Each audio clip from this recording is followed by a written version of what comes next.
ये कहानी है किसी क्रिएचर की जो कि पूरी दुनिया को तबाह करने आया है, लेकिन फिर भी उसने गवर्नमेंट के साथ एक डील की कि अगर उसे जापान के सबसे फेमस स्कूल की सबसे बेकार क्लास का टीचर बना दिया जाए तो वो बच्चों को अपने आप को मारने का मौका देगा। और इसके बाद शुरू हुआ मौत का एक ऐसा खेल जिसमें बच्चों ने हर तरह से अपने टीचर को मारने की कोशिश की। दोस्तों, ये वीडियो हमारी पिछली वीडियो का सेकंड पार्ट है। अगर आपने अभी तक पहले पार्ट को नहीं देखा तो डिस्क्रिप्शन और आई बटन में आपको पहले पार्ट की लिंक मिल जाएगी, उसे देखना मत भूलिएगा, आपको जरूर मजा आएगा।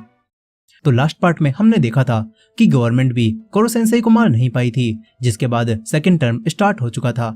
अब इस पार्ट की शुरुआत होती है कोरो सेंसेई से, जो कि एक एक करके सभी बच्चों से पूछ रहे थे कि वो ग्रेजुएशन के बाद क्या करने वाले हैं। एक लड़की उन्हें बता रही थी और तभी वो अचानक से चाकू निकालकर उन पर हमला करने लगती है, लेकिन कोरो सेंसेई खुद को बचा लेते हैं। इसके बाद एक और लड़का भी बात करते हुए कोरो सेंसेई पर हमला कर देता है, लेकिन कोरो सेंसेई बच जाते हैं। कर्मा ये प्लान नहीं आजमाता क्योंकि वो जानता था कि इस तरह डायरेक्ट कोरो सेंसेई पर हमला करने से कोई फायदा नहीं होगा। अब सारे बच्चों के जाने के बाद कोरो सेंसेई नागिसा के पास आते हैं, क्योंकि वही अकेला था जिसने अब तक डिसाइड नहीं किया था कि उसे आगे चलकर क्या करना है। कोरो सेंसेई उसे समझाते हैं कि तुम्हारे अंदर असासिन बनने का टैलेंट है, लेकिन तुम्हें ये डिसाइड करना होगा कि तुम्हें इस टैलेंट को किस तरह यूज करना है। अब इसके बाद कारासुमा इन सभी को बताता है कि जल्दी ही स्कूल फेस्टिवल होने वाला है और तुम्हें उसमें कोरो सेंसेई को मारने का एक मौका मिल सकता है। साथ ही कारासुमा बताता है कि रेड आई नाम का एक और स्नाइपर असासिन भी वहां पर आने वाला है। वो दूर से शूटिंग करने में माहिर है, इसीलिए अगर तुम किसी और के मारने से पहले कोरो सेंसेई को मारना चाहते हो तो तुम्हें किसी भी तरह इस फेस्टिवल में कोरो सेंसेई को मारना होगा। वो एआई रोबोट रित्सु और कर्मा और इतोना ये तीनों सारी बातें समझ जाते हैं। अब इसके बाद नागिसा की दोस्त कायानो इन्हें आइडिया देने लगती है कि ये लोग फेस्टिवल में अपनी क्लास के पास एक शॉप लगा सकते हैं।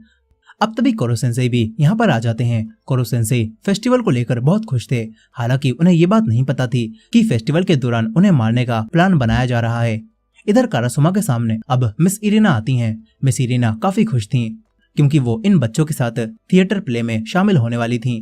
अब तभी कारासुमा उन्हें बताता है कि मिनिस्ट्री ऑफ डिफेंस की एक खास मीटिंग होने वाली है, क्योंकि जापानीज गवर्नमेंट अब वर्ल्ड लीडर्स के साथ काम करने के लिए तैयार हो गई है और वो लोग कोई प्लान बना रहे हैं। इसीलिए मैं कुछ समय के लिए बिजी रहूंगा। अब तुम्हें खुद ही किसी तरह से उस स्नाइपर के साथ मिलकर कोरो सेंसेई को मारना होगा।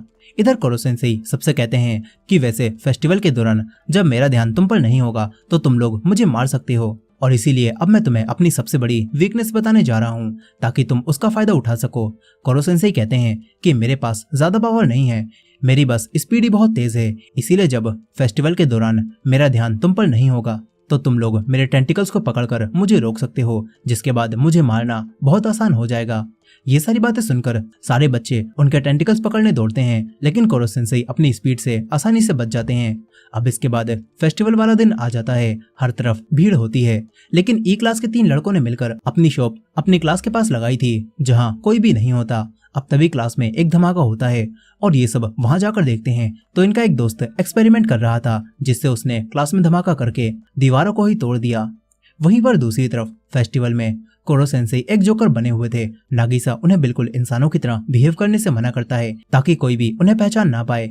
यहीं पर हम उस स्नाइपर को भी देखते हैं जो कि दूर से ही कोरो सेंसेई को देखकर पहचान जाता है कि यही वो पीला ऑक्टोपस है जिसे मारने का ऑर्डर उसे मिला है। स्नाइपर उनके ऊपर निशाना लगाकर तैयार हो जाता है, लेकिन यही कोरो सेंसेई तुरंत ही कहीं पर चले जाते हैं जिससे गोली उन्हें नहीं लगती।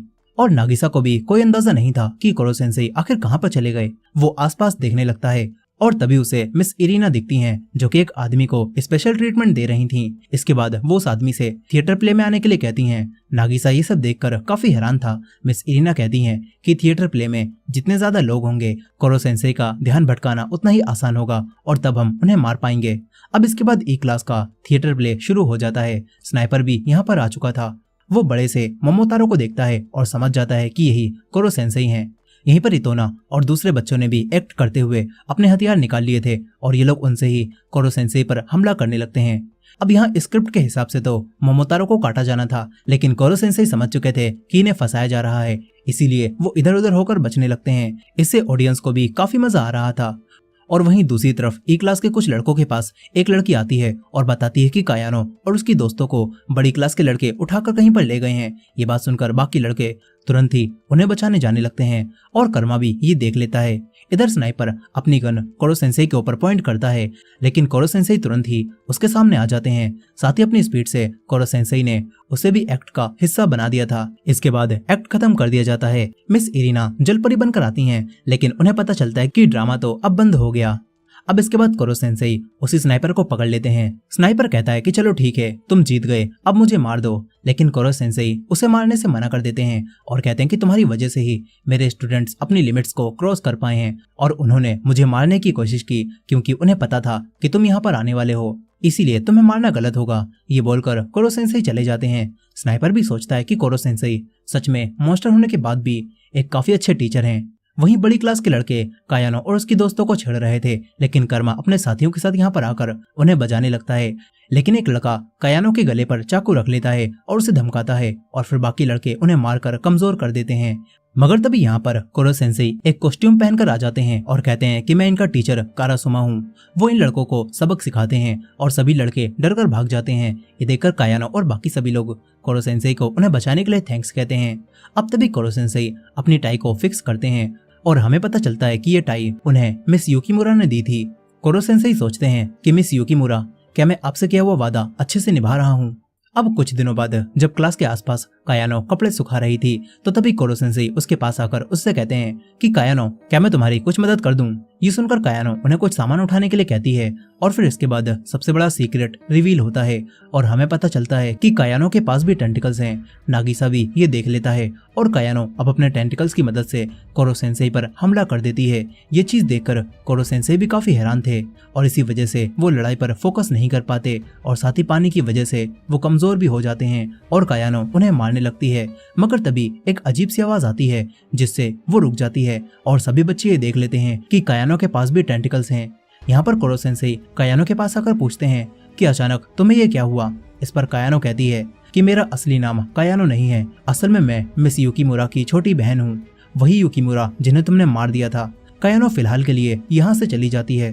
सारे बच्चे और कोरो सेंसेई ये देखकर हैरान थे कि कायानो के पास भी टेंटिकल्स हैं। एक लड़का इतोना से कहता है कि तेरे पास भी तो टेंटिकल्स है ना, तुझे कुछ पता है क्या? लेकिन इतोना को भी कुछ भी नहीं पता था। ये लोग सोचते हैं कि मिस युकीमुरा तो हमारी पुरानी टीचर थी, तो क्या सच में कायानो उनकी छोटी बहन है?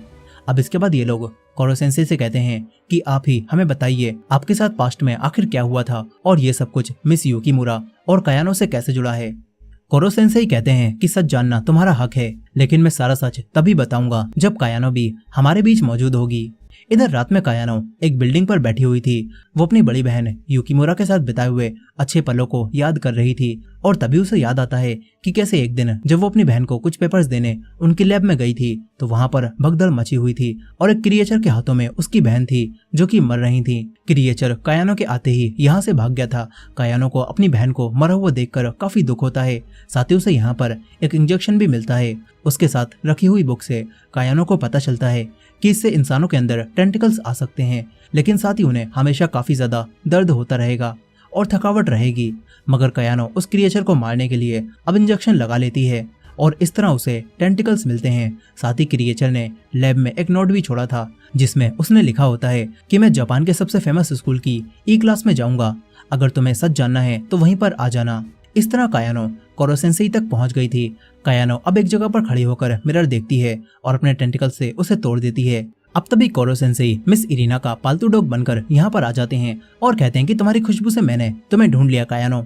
इस पर कायानो कहती है कि चलिए आज इसे खत्म करते हैं। कायानो अब कोरो सेंसेई को सबके सामने लड़ने के लिए चैलेंज करती है। नागिसा कायानो को इस रूप में देखता है और कहता है कि कायानो, तुम तो हमारी दोस्त थी ना, तो क्या वो सब एक नाटक था? कायानो कहती है कि हाँ, वो सब नाटक था, मैं एक्ट कर रही थी ताकि मैं कोरो सेंसेई से अपनी मौत का बदला ले सकूं। इसके बाद कायानो अपने जलते हुए टेंटिकल्स निकालती है और कोरो सेंसेई पर हमला करने लगती है। कायानो हवा में उड़ते हुए कोरो सेंसेई पर हमला कर रही थी जिससे कोरो सेंसेई कमजोर पड़ने लगते हैं। सारे बच्चे डरकर क्लास के अंदर आ चुके थे। नागिसा ये सब देख रहा था और अब इसी दौरान क्लास भी तबाह होने लगती है। नागिसा सोचता है कि उसे किसी भी तरह कायानो का गुस्सा शांत करना होगा, शायद तभी कुछ हो सकता है। वो सब कुछ याद करने लगता है जो कि अब तक उसने सीखा है। अब तभी कयानो कोरो सेंसेई के टेंटिकल मारकर उन्हें पकड़ लेती है, लेकिन तभी नागिसा पीछे से आकर कयानो को प्यार भरी किस करता है, जिससे कयानो का गुस्सा एक पल में शांत हो जाता है और कयानो वहीं गिर जाती है। मौके का फायदा उठाकर कोरो सेंसेई कयानो के टेंटिकल्स निकालकर उन्हें खत्म कर देते हैं। यहाँ पर नागिसा कयानो से कहता है कि मैं जानता था हम सच में दोस्त थे और हमने जो पल साथ में बिताए थे वो सब तुम्हारा एक्ट नहीं था, बल्कि वो सब असली थे। ये चीज सुनकर कयानो का गुस्सा शांत हो जाता है। यहाँ पर कोरो सेंसेई देखते हैं कि वो व्हाइट कपड़ों वाला शीरो भी छुपकर ये सब देख रहा था। कोरो सेंसेई उसके पास आते हैं और कहते हैं कि आखिर तुम कौन हो। फिर वो आदमी मास्क हटाता है और पता चलता है कि उस आदमी का नाम कोतारो है, जिसे कोरो सेंसेई पहले से जानते थे। वो आदमी कोरो सेंसेई से कहता है कि तुमने तो सिर्फ 1 साल के अंदर ही पूरे असासिन वर्ल्ड को हिला दिया है। ये बात बोलकर वो चला जाता है। अब इसके बाद जब क्लास में कयानो को होश आता है तो वो सबको बताती है कि साल की शुरुआत में मैं कोरो सेंसेई से बदला लेना चाहती थी, लेकिन जब मैंने उनके साथ टाइम बिताया तो मुझे लगने लगा कि वो मेरी बहन को नहीं मार सकते। मगर जब तक मुझे इस बात का एहसास होता मेरे टेंटिकल्स मेरे ऊपर काबू कर चुके थे, इसीलिए मेरा गुस्सा बढ़ गया। अब इसके बाद कोरो सेंसेई इन्हें अपना पास्ट बताना शुरू करते हैं और कहते हैं कि मैंने जिंदगी में कभी भी बच्चों को नहीं पढ़ाया और तुम मेरी पहली क्लास थे, लेकिन तुमने नोटिस किया होगा कि मैं तुम्हें हर सब्जेक्ट पढ़ाने में बिल्कुल एक्सपर्ट हूँ। और इसकी वजह है क्योंकि असासिन्स को हर चीज में माहिर होना पड़ता है। और पहले मैं भी एक असासिन हुआ करता था, एक ऐसा असासिन जो कि अपना काम इतनी सफाई से करता था कि कोई पता ही नहीं लगा पाता था कि मरने वाला किसी एक्सीडेंट में मरा है या फिर उसे असैसिनेट किया गया है। इंसानी रूप में कोरो सेंसेई के पास इतनी स्पीड और पावर नहीं थी, लेकिन फिर भी उन्हें पकड़ना लगभग नामुमकिन था। मगर फिर भी एक ऐसी ऑर्गेनाइजेशन ने उन्हें पकड़ लिया जो कि इंसानों पर रिसर्च करती थी और वो एंटीमैटर को इंसानों के साथ मिलाकर लाइफ साइकिल में लाना चाहते थे। इस तरह जितनी चाहे उतनी एनर्जी बनाई जा सकती थी और ऐसा तब तक किया जा सकता था जब तक सब्जेक्ट जिंदा रहेगा। और इस पूरी रिसर्च का हेड था कोतारो, जो कि इसे लीड कर रहा था। कोरो सेंसेई को इसी लैब में रखा गया था ताकि उनके शरीर में होने वाले चेंजेस को नोट किया जा सके और उन पर नजर रखने के लिए मिस युकीमुरा को चुना गया था। वो भी स्कूल में पढ़ाने के बाद इस लैब में काम किया करती थीं। मिस युकीमुरा आते ही कोरो सेंसेई से बातें करने लगती हैं। बात करने से कोरो सेंसेई समझ जाते हैं कि मिस युकीमुरा एक अच्छी इंसान है। अब तभी कोतारो यहाँ पर आकर मिस युकीमुरा के फाइल मारता है और कहता है कि जाकर मॉनिटर को चेक करो। इसके बाद वो चला जाता है। मिस युकीमुरा कोरो सेंसेई को बताती हैं कि कोतारो मेरा मंगेतर है जो कि मेरे माँ बाप ने चुना है, लेकिन मुझे वो बिल्कुल भी पसंद नहीं है। मैं नहीं चाहती कि शादी के बाद भी ये आदमी मेरे सर पर फाइल मारता रहे। अब इसके बाद युकीमुरा कोरो सेंसेई को बताती हैं कि वैसे मैं मिडिल स्कूल की एक टीचर हूँ।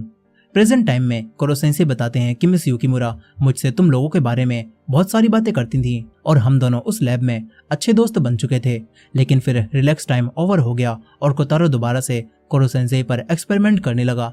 लेकिन कोरो सेंसेई के पास असासिन होने की वजह से हर चीज की नॉलेज थी। इसी वजह से उन्होंने कोतारो को शरीर में होने वाले चेंजेस के बारे में नहीं बताया और उस एक्सपेरिमेंट को अपने हिसाब से करवाने लगे, जिसके साथ ही उनके शरीर में टेंटिकल्स आना शुरू हो गए थे। अब इसके बाद कोरो सेंसेई को फिर से निगरानी में रखा जाने लगा, जहाँ पर युकीमुरा और उनकी दोस्ती और बढ़ गई। और 1 साल पूरा होने पर युकीमुरा ने कोरो सेंसेई को एक टाई भी गिफ्ट की थी, जो कि कोरो सेंसेई को काफी पसंद आती है। साथ ही इन दोनों के बीच में एक कनेक्शन बन चुका था। कोरो सेंसेई अपनी पावर से टेंटिकल बाहर निकालकर हाथ बनाते हैं और युकीमुरा को छूते हैं। लेकिन फिर इसके बाद पिछले साल मार्च का महीना आ जाता है, जहां कोतारो को पता चलता है कि 70% मून तबाह हो गया है और इसकी वजह है कोरो सेंसेई, क्योंकि उनकी बॉडी से कुछ सेल्स निकालकर एक माउस के अंदर ट्रांसप्लांट किए गए थे, जिसे फिर एक्सपेरिमेंट के लिए मून पर रखा गया। लेकिन फिर वो माउस ब्लास्ट हो गया, जिससे चांद का आधे से ज्यादा हिस्सा तबाह हो चुका है। और साथ ही अब इन्हें पता चलता है कि कोरो सेंसेई भी अगले साल मार्च के महीने में इसी तरह ब्लास्ट हो जाएंगे, जिससे ये धरती तबाह हो जाएगी। ये बात जानकर कोतारो फैसला करता है कि ये लोग कोरो सेंसेई को पहले ही मार देंगे, जिससे टाइम आने पर वो ब्लास्ट ना हो। लेकिन ये सारी बातें युकीमुरा सुन लेती हैं और समझ जाती हैं कि कोरो सेंसेई की जान अब खतरे में है। फिर ये बात कोरो सेंसेई को भी पता चल जाती है। युकीमुरा कहती हैं कि तुम हिम्मत मत हारना, मैं कोई ना कोई रास्ता निकाल लूंगी। लेकिन तभी कोरो सेंसेई अपनी असली पावर दिखाते हैं और उन्हीं टेंटिकल से सेल को तोड़कर यहाँ से भागने लगते हैं। मिस युकीमुरा उन्हें रोकने की कोशिश करती हैं, लेकिन कोरो सेंसेई उन्हें कोई नुकसान नहीं पहुंचाते। ये सब देखकर कोतारो समझ जाता है कि कोरो सेंसेई ने इस एक्सपेरिमेंट को अपने हिसाब से चलाया था ताकि उन्हें ऐसी पावरफुल बॉडी मिल सके। अब तभी युकिमुरा यहाँ पर आ जाती हैं और कोतारो ने मारकर अपना गुस्सा निकालने लगता है। अब इसके बाद वो टेंटिकल माइंस को एक्टिवेट करने के लिए कहता है, जो कि एक ही बार में कोरो सेंसेई को मार सकती हैं। टेंटिकल माइंस एक्टिवेट हो जाती हैं, लेकिन आखिरी मौके पर युकिमुरा आकर कोरो सेंसेई के टेंटिकल लगने से बचा लेती हैं, मगर अब वो मरने लगती हैं। कोरो सेंसेई ये देखकर समझ जाते हैं कि उनके अंदर का इतना गुस्सा किसी भी काम का नहीं था। साथ ही उन्हें मिस युकिमुरा के मरने से काफी दुख होता है। वो युकिमुरा को बचाने के लिए कुछ कर भी नहीं सकते थे। और अब आखिरी टाइम में युकिमुरा कोरो सेंसेई को ई क्लास को पढ़ाने के लिए कहती हैं और कोरो सेंसेई उनसे वादा कर देते हैं। अब इसके बाद वो लैब से निकल जाते हैं और प्रेजेंट टाइम के अपने इस रूप में आ जाते हैं। यहीं अब प्रेजेंट टाइम में कोरो सेंसेई बताते हैं कि मैं तो वैसे भी अगले साल मार्च में ब्लास्ट होकर मर जाऊंगा। कोरो सेंसेई कहते हैं कि अपने बचे हुए समय को मैं तुम्हारे साथ मिलकर तुम्हारी ग्रोथ करवाना चाहता हूँ, और वैसे भी मुझे कोई भी मार सकता है, और जब मेरे ब्लास्ट होने का टाइम आएगा तो मैं खुद को भी मार सकता हूँ। लेकिन मैं चाहता हूँ कि तुम मेरे स्टूडेंट होने के नाते वो असैसिन बनो जो मुझे मारे, क्योंकि मैं किसी और के हाथों नहीं मरना चाहता। पूरी क्लास ये बात सुनकर कुछ भी नहीं कहती, क्योंकि कोई भी कोरो सेंसेई को मारना नहीं चाहता था। इसके बाद समय बीतता है और सर्दियां आ जाती हैं। इन दिनों तक किसी ने एक बार भी कोरो सेंसेई को मारने की कोशिश नहीं की थी। इसी तरह विंटर वेकेशन खत्म हो जाती हैं। फिर क्लास में दो ग्रुप बन जाते हैं। एक को नागिसा लीड कर रहा था और दूसरे ग्रुप को कर्मा लीड कर रहा था। दरअसल नागिसा ने पूरी क्लास को आइडिया दिया था कि हमें कोरो सेंसेई को मारने के बजाय उन्हें ब्लास्ट होने से रोकने का कोई तरीका ढूंढना होगा। लेकिन इसी बात पर क्लास में दो ग्रुप बन गए। नागिसा के साथ वाले बच्चे कोरो सेंसेई को नहीं मारना चाहते थे, लेकिन बाकी बच्चे कोरो सेंसेई को मारने के आइडिया के साथ थे। और तभी कोरो सेंसेई ने कर्मा और नागिसा को फाइटिंग करने के लिए कहा, जिसमें अगर नागिसा जीत जाता है तो ये सभी लोग मिलकर नागिसा की बात मानेंगे, और अगर नागिसा हार जाता है तो ये सभी लोग नागिसा की बात के खिलाफ जा सकते हैं। अब इसके बाद नागिसा और कर्मा के बीच फाइट शुरू हो जाती है। दोनों काफी अच्छे फाइटर थे और काफी देर तक इन दोनों के बीच फाइट होती रहती है, लेकिन कर्मा काफी ताकतवर था, जिस वजह से वो नागिसा को पीटने लगता है और नागिसा हार रहा होता है। लेकिन नागिसा हर हाल में कोरो सेंसेई को बचाना चाहता था, इसीलिए वो पिटने के बाद भी फाइटिंग करता रहता है और कर्मा को जोर से पकड़ लेता है। कर्मा चाहता तो वो नागिसा को मार सकता था, लेकिन नागिसा का जुनून देखकर कर्मा हार मान लेता है। फिर नागिसा बाकी बच्चों को भी कोरो सेंसेई को बचाने के इस मिशन में शामिल कर लेता है, लेकिन मिलिट्री ऑफ डिफेंस को दिखाने के लिए ये लोग अक्सर क्लास टाइम में कोरो सेंसेई पर हमला करते रहते हैं, ताकि इनके सीक्रेट मिशन के बारे में किसी को भी पता ना चल पाए। वहीं दूसरी तरफ अब कोरो सेंसेई को खत्म करने का मिशन एक नए कमांडर होजू को दे दिया जाता है, जिसके पास कोई बड़ा प्लान था। इधर नागिसा और सभी लोगों को पता चलता है कि एक ऐसा ड्रग बनाया जा सकता है जिससे कोरो सेंसेई ब्लास्ट होने से बच सकते हैं, और उसे पीने के बाद उनके ब्लास्ट होने के चांसेस बस 1% होंगे। लेकिन उस सीरम को बनाने के लिए इन्हें कुछ डेटा चाहिए होगा, वो भी शुरुआती डेटा, जब कोरो सेंसेई को इंसानी रूप से ऐसा बनाया जा रहा था, और वो डेटा इन्हें सिर्फ उसी आदमी कोतारू के पास मिल सकता है। इतोना को पता था कि कोतारू अब भी टेंटिकल्स पर अकेले रिसर्च कर रहा है, और इस वक्त वो कहाँ होगा ये भी इतोना जानता था। इतोना की मदद से ये लोग कोतारू की लैब तक पहुंच जाते हैं। रित्सु सिस्टम को हैक करके लॉक खोलती है और इन्हें वो डेटा चिप मिल जाती है, जिसे पाना कुछ ज्यादा ही आसान था, क्योंकि असल में कोई इन्हें देख रहा था।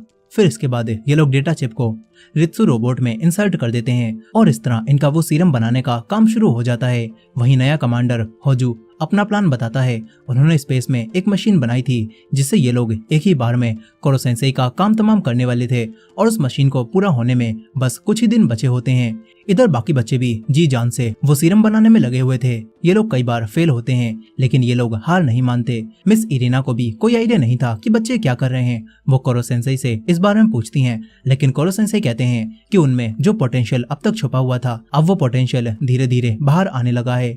यहीं अब कई दिनों तक मेहनत और रिसर्च करने के बाद आखिरकार ये लोग उस सीरम को बनाने में कामयाब हो जाते हैं, और इससे ये लोग कोरो सेंसेई को ब्लास्ट होने से बचा सकते थे। सभी काफी खुश होते हैं, लेकिन स्पेस में वो मशीन बनाने का काम भी खत्म हो चुका था। फिर अगले दिन कारासुमा जानता था आज क्या होने वाला है। वो ग्रेजुएशन सेरेमनी से पहले कोरो सेंसेई से बात करता है। कारासुमा और कोरो सेंसेई के बीच में भी टीचर्स वाला एक बॉन्ड बन चुका था, लेकिन अब उसे कोरो सेंसेई को बाय बोलकर जाना पड़ता है। फिर वो मिलिट्री को बताता है कि क्लासरूम में अब बस कोरो सेंसेई अकेले हैं, जिसके बाद इस क्लास के आसपास एक बैरियर को एक्टिवेट कर दिया जाता है, जिससे कोरो सेंसेई यहाँ से बाहर ना निकल पाए। कोरो सेंसेई भी ये देख लेते हैं।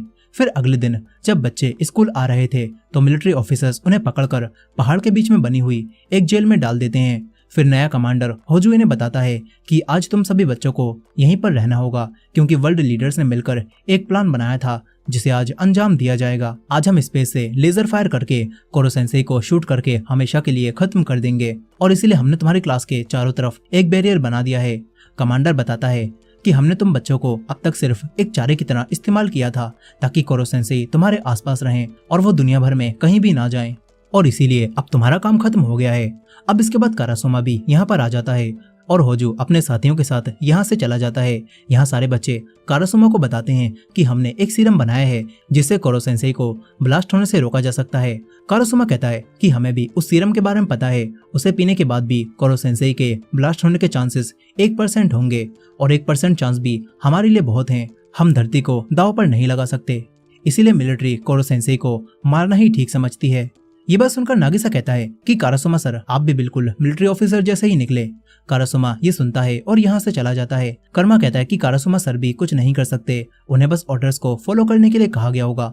अब तभी ने दीवार पर लगा हुआ पाउडर दिखता है जो कि बिल्कुल वैसा ही था जिससे एक लड़के ने पहले क्लास में धमाका किया था। इसके बाद ये लोग जेल में धमाका करते हैं। ऑफिसर ये देखकर तुरंत ही इनके पास आकर दरवाजा खोलते हैं और ये सभी लोग मिलकर ऑफिसर्स को मारकर उन्हें ही बंद कर देते हैं। ये लोग यहाँ से बचकर भागने लगते हैं और गेट पर इन्हें कारासोमा मिलता है जो कि कहता है कि तुम लोग 10 मिनट लेट आए हो, लगता है तुम सबने अच्छे से ट्रेनिंग नहीं की थी।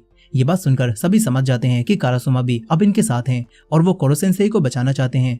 कारासोमा सबसे कहता है कि आज आधी रात में वो लेजर फायर की जाएगी, इसीलिए तुम्हारे पास बस आधी रात तक का समय है। अब इसके बाद सारे बच्चे यहाँ से निकल जाते हैं। ये लोग देखते हैं कि ये तो अपने स्कूल के पीछे वाले पहाड़ पर कैद थे।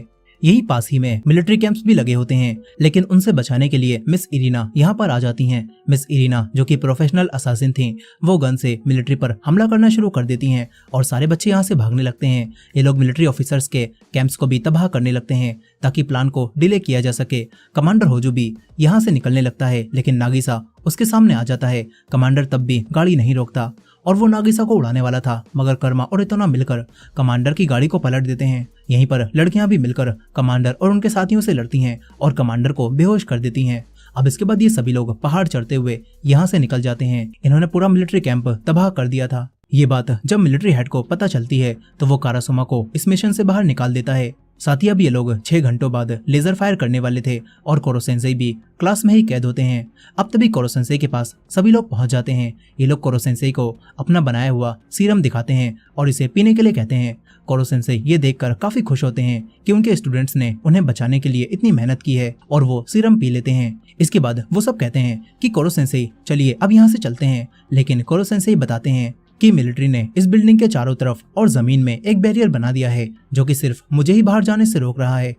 मैं कई चीजें ट्राई कर चुका हूँ, लेकिन वो सब बेकार साबित हुई हैं। ये बात सुनकर सभी दुखी होने लगते हैं। तभी कोरो सेंसेई कहते हैं कि इस टाइम का फायदा उठाकर मैंने तुम सभी लोगों के लिए ग्रेजुएशन सर्टिफिकेट बनाए हैं, इसीलिए सभी लोग अपने अपने सर्टिफिकेट ले लो। लेकिन अब तभी कोतारू यहाँ पर आ जाता है। उसने भी खुद के ऊपर रिसर्च करके टेंटिकल्स उगा लिए थे और वो कोरो सेंसेई को मारने आया था। नागिसा उससे कहता है कि अब कोरो सेंसेई को मारने की कोई जरूरत नहीं है, उन्होंने सीरम पी लिया है जिससे वो ब्लास्ट नहीं होंगे। लेकिन कोतारू बताता है कि उसने जानबूझकर इन्हें वो डेटा चुराने दिया था क्योंकि वो डेटा बेकार था और असली नहीं था, यानी इनके बनाए हुए सीरम से कुछ भी नहीं होने वाला। कोतारू कोरो सेंसेई से बदला भी लेना चाहता था, इसीलिए वो अपने अंदर कई सारे और भी इंजेक्शन इंजेक्ट कर लेता है, जिसके बाद उसके पास बहुत ज्यादा पावर आ जाती है और कोतारू का भी रूप बदल जाता है। कोतारू अब कोरो सेंसेई को मारने लगता है। कोरो सेंसेई कोतारू के आगे ज्यादा ताकतवर नहीं थे और वो हारने लगते हैं। ये सब देखकर कायानो बिल्कुल अपनी बहन युकीमुरा की तरह बीच में आकर कोरो सेंसेई को बचाती है, लेकिन इस सब कायानो मरने लगती है।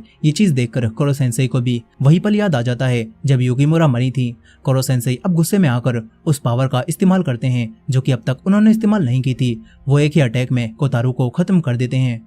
अब इसके बाद कोरो सेंसेई अपने टेंटिकल्स की मदद से कायानो को बचाने के लिए उसकी सर्जरी करते हैं, क्योंकि वो हर दिन सर्जरी की प्रैक्टिस करते थे ताकि जिस तरह मिस युकीमुरा उनके सामने मरी उस तरह कोई भी ना मरे। और कोरो सेंसेई अब कायानो को मरने से बचा लेते हैं। कायानो को भी होश आ जाता है, लेकिन अब तक कोरो सेंसेई काफी थक चुके थे और कमजोर भी हो गए थे। वो सभी से कहते हैं कि तुम लोगों के पास यही सबसे बेहतर मौका है, मुझे मार दो।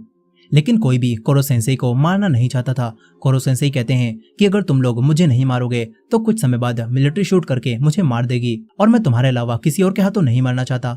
इसके बाद सबको ना चाहते हुए भी कोरो सेंसेई को मारने आगे बढ़ना पड़ता है। सभी कोरो सेंसेई के टेंटिकल्स पकड़ लेते हैं और नागिसा उनके चाकू मारने के लिए तैयार हो जाता है, लेकिन नागिसा को काफी दुख हो रहा था और वो रोए जा रहा था। ये देखकर कोरो सेंसेई उसे रोकते हैं और कहते हैं कि मैं चाहता हूँ तुम मुस्कुराते हुए मुझे मारो। इसके बाद नागिसा मुस्कुराते हुए कोरो सेंसेई से कहता है कि गुड बाय टीचर, और ये कहकर वो चाकू मार देता है और उनके मरते ही उनके अंदर से एक रोशनी निकलती है और कोरो सेंसेई एक ग्लोइंग ऑब्जेक्ट बनकर इस दुनिया से हमेशा के लिए चले जाते हैं।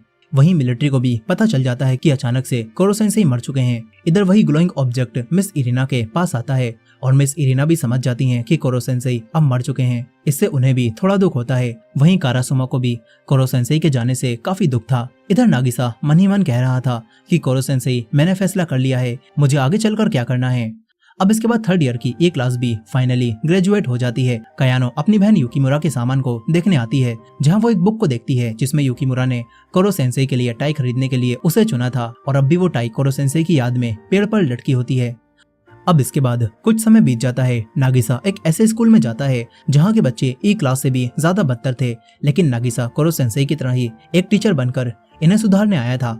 नागिसा शुरुआत में कॉन्फिडेंट नहीं था, लेकिन कोरो सेंसेई को याद करके वो इन्हें सुधारने के लिए और इनका छुपा हुआ पोटेंशियल निकालने के लिए तैयार हो जाता है। उसकी जिंदगी का बस एक ही मकसद था, कोरो सेंसेई जैसा एक बेहतरीन टीचर बनना।